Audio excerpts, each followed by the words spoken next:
Let me tell you something right now. There are two things that are guaranteed to drive me up the wall. One, not having my hair cut, and two, having lawyers talk to me crazy. When those two things converge, a lack of a haircut and lawyers passing their place with me, it could be a bad day for whoever is on the receiving end. This is just a snippet of what that looks like when that happens.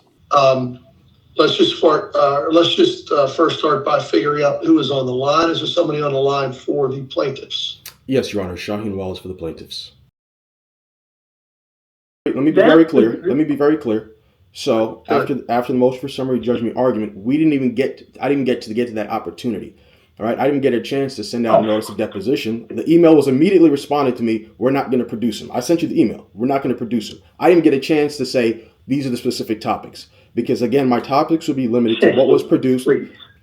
Did you take a look at the exhibit? I'm not going to argue with it. You have the email. You sent it, right?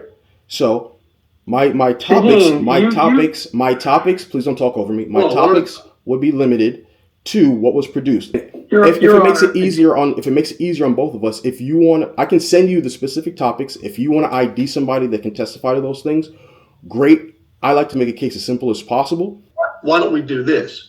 Why don't you, Mr. Wallace, why don't you be a little more specific with your request and tell them exactly what you want to get into. There's information that you seem to have on these discovery that you want to be part of the record. You want the jury to hear from a witness. You probably want to find someone that's going to be able to answer that question. I feel like, and I think that might be the best approach right now is to maybe be a little more specific. And there might be just at the end of the day, there might be a better witness. And and once you get the request, I'll pick up the phone and maybe you can narrow the issues as well, meet and confer and get this resolved. So. All right, so we just got done with this hearing, and I am looking crazy right now. So we're going to call my cousin, who also happens to be my barber. I'm praying he's back in town, and hopefully look a little less crazy. Hello? Yeah, cousin, in the shop? I'm at the shop. All right, I'm coming through in a little bit. All right. Let's go get this haircut. No, TikTok shop. TikTok shop. Your man's though. Yo, bro, the amount of sitting with him, man. Yo, bro, anything what you want, let's go on TikTok. The money I spent on TikTok shop. Yo, we're gonna do the usual. We're gonna bring it down low. Yeah.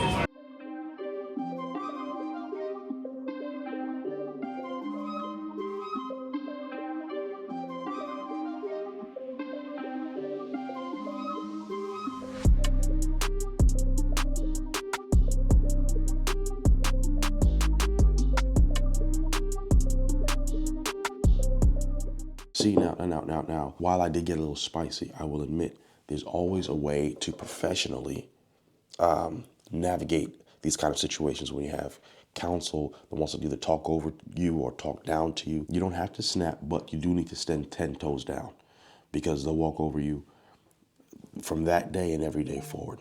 Who this is emailing me? Oh, okay, it's all right. I'll let that one slide. But yeah, if anybody that wants to remain safe in the future, if I don't have my hair cut, please don't think it's a good idea to give me attitude that day.